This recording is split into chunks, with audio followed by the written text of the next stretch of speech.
Christmas and a Happy New Year! The Chennai Silks. Let the celebrations begin.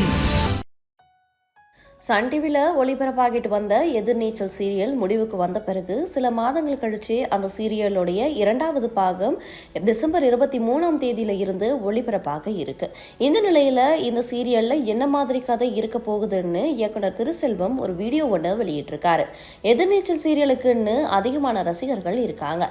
இந்த serial கிட்டத்தட்ட 2000 எபிசோடுக்கு ஓடும்னு எதிர்பார்த்துட்டு இருந்த ரசிகர்களுக்கு அவசரமா 770 எபிசோட்லயே முடிவுக்கு கொண்டு வந்தது அதிர்ச்சி தான் இருந்தது. ஆனாலும் ரசிகர்கள் வேண்டுகோளுக்கு இணங்க இந்த சீரியல்ல 2வது பாகம்னு ஒளிபரப்பாக இருக்கு. முதல் பாகத்துல நடிச்ச பல நடிகர்கள் தொடர்ந்து நடிக்கிறாங்க.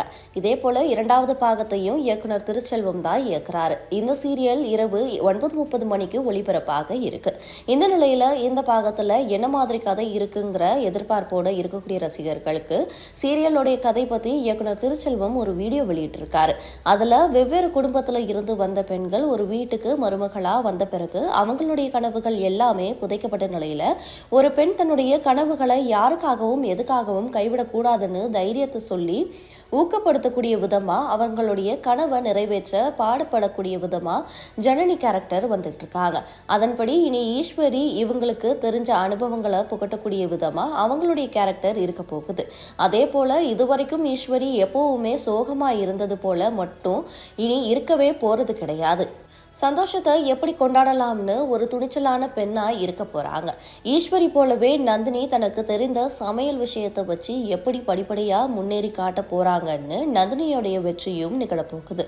இவங்களை தொடர்ந்து ரேணுகா இளம் வயதுல தன்னால சாதிக்க முடியாம போயிருந்தாலும் வயதான பிறகு எப்படி நம்ம சாதிக்கலாம்னு யோசிச்சுட்டு இருந்த நிலையில இப்போ பரதத்தினுடைய மூலமா சாதிக்க வேண்டும்னு நினைக்கக்கூடிய பெண்களுக்கு நிச்சயம் ஒரு வழிகாட்டியா இருக்க போறாங்கன்னு சொல்லியிருக்காரு. ரேணுகா நடத்தக்கூடிய பரதநாட்டியம் பள்ளிக்கூடம் மூலமா அவங்களுடைய கனவு நிறைவேற போகுது. இப்படி இவங்க எடுத்து வைக்கக்கூடிய ஒவ்வொரு படி கற்கள்லையும் வித்தியாசமான குணசேகரனுடைய சந்திக்க போறாங்க. வீட்டுல மட்டும் இல்லாம வெளியில அந்த குணசேகரன் எப்படி ஓவர்டேக் செஞ்சு சாதனை புரிய போறாருங்கிறத தான் இந்த நாடகத்தினுடைய கதையா இருக்க போகுதுன்னு திருச்செல்வம் சொல்லியிருக்காரு. அதோட நீங்க எதிர்பார்த்த பல விஷயங்கள் இருக்கலாம், சில விஷயங்கள் இல்லாமலும் போகலாம். ஜனனி கதாபாத்திரம் என்னன்னா படிச்சுட்டு சுயமா சம்பாதிக்க முடியாம அவஸ்தப்படக்கூடிய ஒவ்வொரு இல்லத்தரசிகளுடைய வாழ்க்கை தரத்தை மேம்படுத்தும் விதமா அவங்களுக்கு ஊக்குவிக்கும் வகையில ஜனனி ஒரு ஸ்டாரா இருக்க போறாங்க. இத்தனை விஷயங்கள் நான் சொல்லி இருக்கிறதுனால இனி சீரியல் பரபரப்பு மட்டும் இருக்கும்னு நினைக்க வேண்டாம்.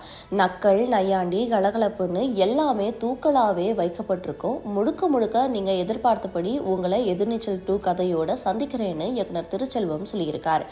அதோட புதிய ஜனனியா விஜய் பார்வதி நடிக்கிறாங்க. அவங்க ஜனனி கேரக்டருக்கு தகுந்தது போன்ற கம்பீரமாகவும் துணிச்சலாகவும் காணப்படுறாங்க. இதனால இந்த சீசன் மேலும் விறுவிறுப்பா இருக்கும்னு எதிர்பார்க்கப்படுது. Merry Christmas and a Happy New Year! The Chennai Silks. Let the celebrations begin.